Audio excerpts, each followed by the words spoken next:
Yeah, no, no, busy, very busy night as of September 13, 9 p.m. And Lee at 90 knots, based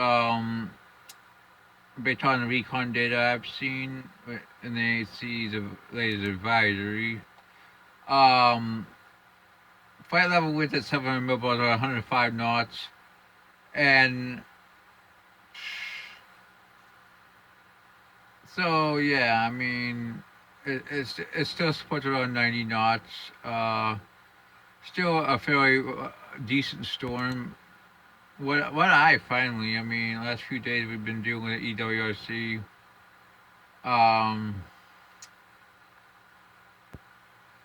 let's look at the rest of this advisory. It has decreased in forward speed. It's moving west of due north at 350 by 8 knots.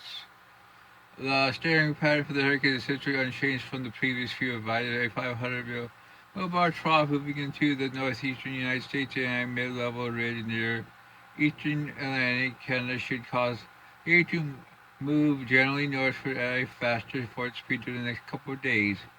The height bend to the left is likely around 48 while the cyclone interacts with the trough. This will likely bring the center of the lead close to the southeastern New England late Friday before it moves near or over Maine and Canada later in the weekend.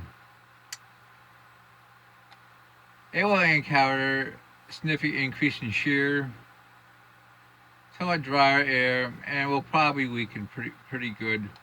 So it will likely be maybe a borderline hurricane at landfall.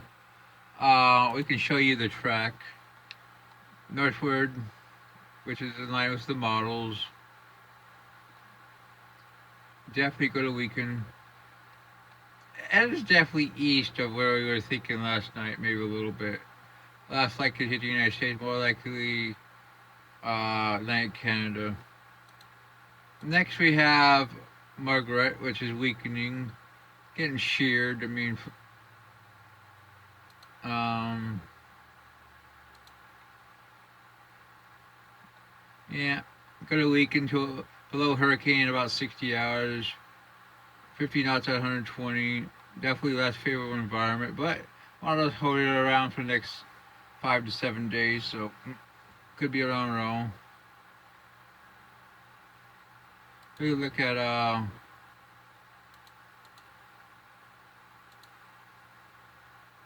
the track, pretty much take a loopy loop. I mean, in line of the models. Yeah, slow weakening throughout the forecast, but that's what we have for Margaret. Next we have 97L, which kind of getting better organized at the low levels, but not really. I mean, it's got to be a slow former. And it says 80-90 for the next 2 to 7 days. Um, yeah, look at that blue right there. Westerly wind should move west northwestward for the next day or two, then northwestward, clearly north of the L. And GFS has some day where to take it more westward. We'll have to watch that, but I think it's clearly a fish. Some of the intensity models take it the cat free. I think that's probably I think that's a decent chance. Here's the GFS at 72 hours. Here's Lee, Margaret, and Nigel.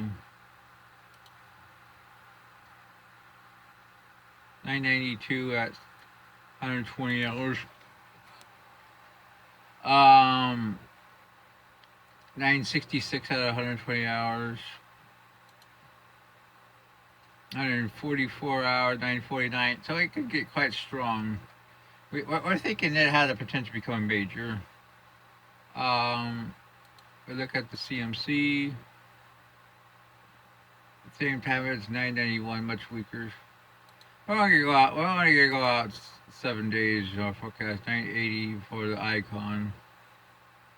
We'll have to see how much ridging to the north, but we're not gonna make any guess right now. Most likely out to sea.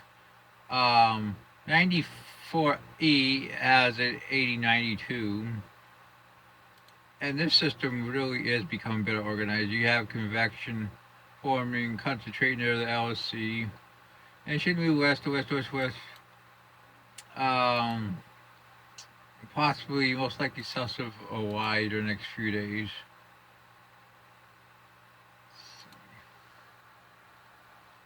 Here's the models. Looks like northwest, then westward, then after. Models make it about peak at around 48 to 60 yards, around 45 knots. Um, right now, I can't disagree. I think it has a pretty good chance of formation. Yeah. What kind of needed will perform in the East Pacific or Central Pacific? We'll have to see. Well, anyway, that's your tropical update.